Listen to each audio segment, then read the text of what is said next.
I want now, in this talk, to make a slight shift. I want to move from the general to the particular. I asked the question in the top of the first slide, what can research contribute to improving education? What I'm really interested in, though, I think, is asking what can research contribute to improving science education, and that's a more particular question. In fact, to go on and say to what extent and in what ways can research in science education help a teacher who's planning to teach a science topic? The kind of question you might well ask if you're a teacher yourself. So I'm much more interested in what has been called in the literature discipline-based educational research. Research where the content matters, not general questions, but ones that are specific to the teaching of the subject that I want to teach. So could research guide the teaching and learning of a topic in a subject like science? To take an example, imagine you've got the task of teaching Newton's laws of motion to a year 10 class. What help could you get with that task from research in your planning and in the way you implemented that teaching? And I should say that I may use Newton's laws of motion at year 10 level again as an example, but it is just an example, and you could ask the same question about anything that you might be interested in. Now, let me clarify some terminology, because I think one thing that's important in this discussion is to use words in a way that is reasonably clear, and the two terms in particular I want to try to clarify. But I'm going to use the term an intervention or a teaching intervention to mean a sequence of lessons.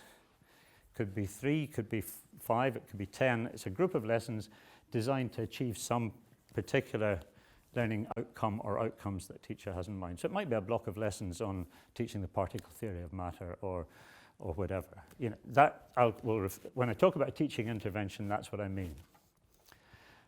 When I talk about a teaching approach or a teaching strategy, I mean a sort of general principle that might underlie a piece of teaching. So it could be a commitment to encouraging certain kinds of discourse, discussion work, or it could be a decision that you were going to use something like, you're going to use assessment formatively during that to provide feedback to students and to yourself on what you might do next. That's what I mean by a general strategy. In principle, applicable to any topic, but you've decided that you're going to build it into your teaching intervention.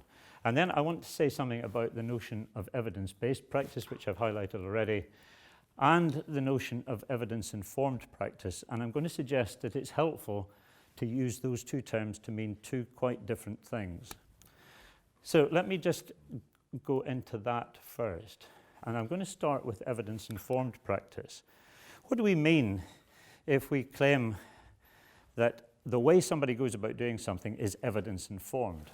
So take the example of a teacher whose task or whose problem is to decide how they're going to teach some specific topic.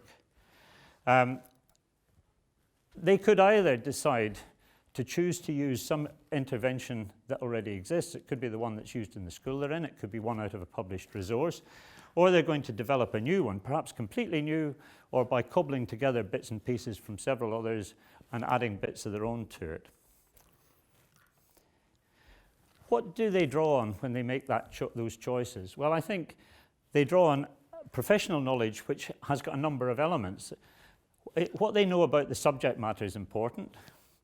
What they know about the teaching of the subject, pedagogic content knowledge, how to teach that topic is important. What they know the curriculum requires them to teach and the materials available make possible to teach. The way they teach it will be influenced by their views about how children learn or how young people of the age they're teaching learn. They will bring knowledge about the context within which they're teaching. Is this the kind of school where I can teach this way or that way? How would I do it with this class compared with that class? And the ideas they have about students. But where does that professional knowledge come from? And I think it comes from things like their initial teacher training and their CPD they've had.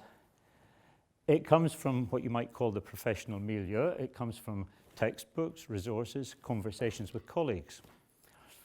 It comes from research. They've maybe heard a talk, they've read an article in School Science Review, or they've heard somebody talk about a piece of research. And some of the input comes from experience.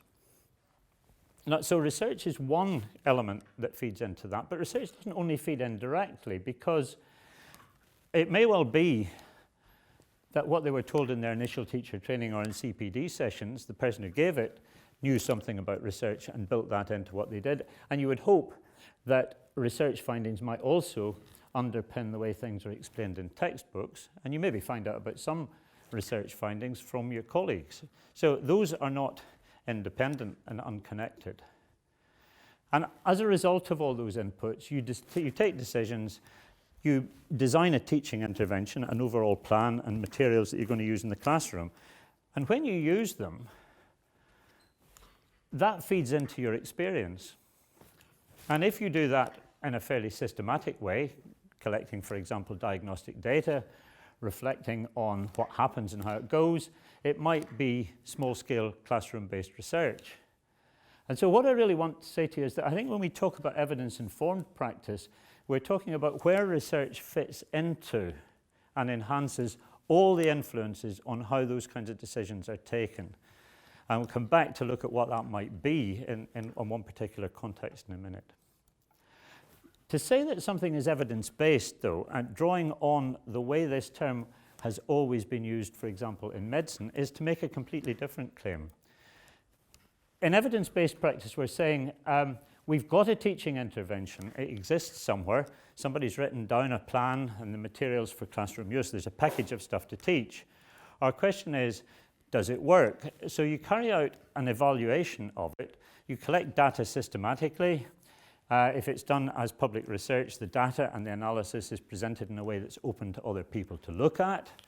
And some people would claim, as some of the quotes I had on earlier, that the most robust evidence of that kind will come if the evaluation method is a randomized controlled trial, where you do one thing, the thing you're interested in, with one group, and you do something else with a second group or groups, and you allocate people to the groups in a random way, or you allocate the classes to conditions in a random way. And out of that, you ask the question, well, am I achieving the intended outcomes? And you might also ask, because there always are unintended outcomes of doing anything, are they acceptable? So does it do what I want, and does it not do anything else that I desperately don't want? And if the answer is yes, you can say that intervention is evidence-based. That's exactly what the term means when we talk about evidence-based medicine. That flow diagram kind of mirrors that use, where it means a treatment for a specific illness or a specific condition that has actually been shown by research to achieve better outcomes than alternatives. And one thing I think it's worthwhile saying about that is that you can only carry out a trial like that of an intervention. If you're interested in testing an approach or a strategy, you can only test it by trials of interventions that are based on that strategy. So you'd need to do several of them with different contents in order to provide evidence that that approach works. Despite that, there is, I think, and we could talk about the reasons why if you wanted, but I'm not going to spend too long on it. You could talk about why it is the case that there's probably stronger research evidence for approaches than for interventions.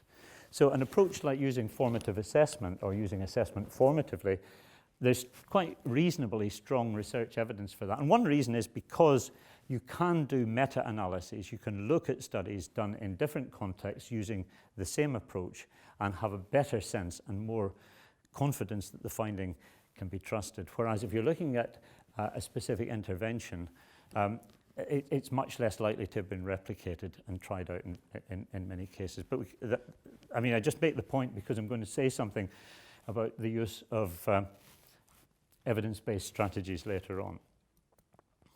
So evidence-informed, evidence-based, the way I prefer to use the terms mean two different things. A practice is evidence-informed means, well, it is, if research findings have been taken into account in designing it. It's evidence-based if a research study has provided evidence that it achieves its intended outcomes better than other possible practices with the same aim. And so those are making rather different claims about something.